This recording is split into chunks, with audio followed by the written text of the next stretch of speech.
I'm showing my age now, but I can remember when time management training came in. A whole industry seemed to appear which was focused on it.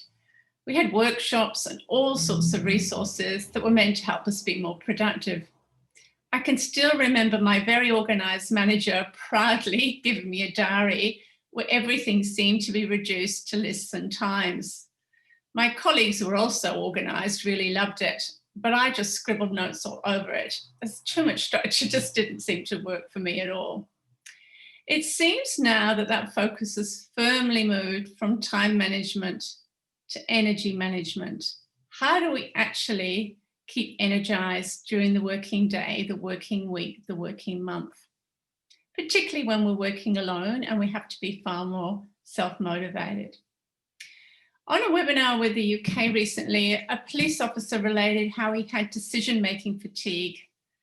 He was saying that every time he made a decision, the information he needed wasn't there or shifted, or the circumstances shifted, and he was just tired of making decisions.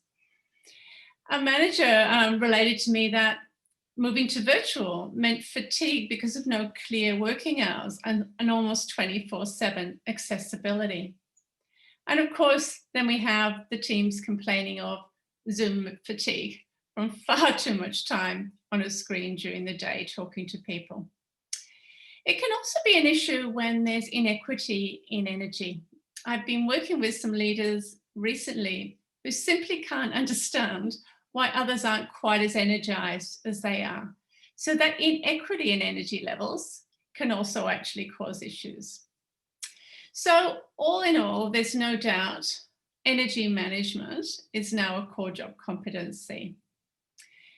So at a personal level, we all have to find what works for us and ensure that we build in the reset and recovery time that allows us to maintain those energy levels that we need in order to perform. But what do we do as a team? Well, one thing you can think about is shaking up the routine. Experiment. Have some fun together. Maybe play some online games. There's plenty of those out there at the moment. Anything that can change the pace of focus, that can energize us, all of those sorts of things improve our teamwork. And this is really important, I think, when we've got tasks that need thought, debate, or innovation. It's all very well when we do those catch-up meetings where everyone's reporting in what they're doing. But when we're doing things like creative problem solving, we really do need to bring some energy there. So creating those spaces for people to feel energized together is certainly becoming really more important in this world, which is becoming more online.